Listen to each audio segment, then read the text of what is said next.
Penuntun Saat Teduh Gereja Kristen Jakarta, Jumat 19 Agustus 2022 dengan tema Cukupkanlah dirimu. Firman Tuhan terambil dari Lukas 3 ayat 14 dan Ibrani 13 ayat 5-6 berkata demikian. Dan prajurit-prajurit bertanya juga kepadanya, "Dan kami, apakah yang harus kami perbuat?" Jawab Yohanes kepada mereka, "Jangan merampas dan jangan memeras, dan cukupkanlah dirimu dengan gajimu. Janganlah kamu menjadi hamba uang, dan cukupkanlah dirimu dengan apa yang ada padamu. Karena Allah telah berfirman, Aku sekali-kali tidak akan membiarkan engkau, dan aku sekali-kali tidak akan meninggalkan engkau.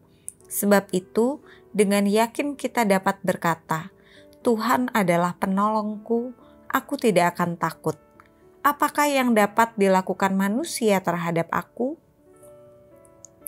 Suatu kali seorang pemilik tanah berkata kepada seorang pria yang ingin sekali membeli tanah miliknya, Saudara akan mendapat tanah seluas daerah yang mampu saudara kelilingi sebelum matahari terbenam tanpa membayar sepeser pun. Jika saudara berhasil mengelilingi 40 hektar, saudara mendapat 40 hektar. Jika saudara mampu mengelilingi 50 hektar, saudara mendapatkan 50 hektar. Tanpa buang waktu, pria ini segera berlari sekuat tenaga. Ia terus berlari dari pagi hingga petang. Sampai akhirnya dengan terhuyung-huyung dia berkata kepada pemilik tanah itu, Saya dapat 500.000 meter persegi. Namun seketika itu ia roboh dan mati. Perintah untuk mencukupkan diri adalah perintah yang serius. Alkitab memberitahu kita bahwa akar segala kejahatan adalah kecintaan manusia terhadap materi. Hidup materialis sangat rentan dengan dosa kesombongan, keserakahan, iri hati, foya-foya, dan tentu saja dosa ini tidak hanya merugikan orang lain, tetapi juga diri sendiri. Dalam Lukas 3 ayat 14, Yohanes Pembaptis mengingatkan kepada pendengarnya untuk mencukupkan diri dengan gaji yang diterimanya. Jangan memeras, apalagi merampas milik orang lain.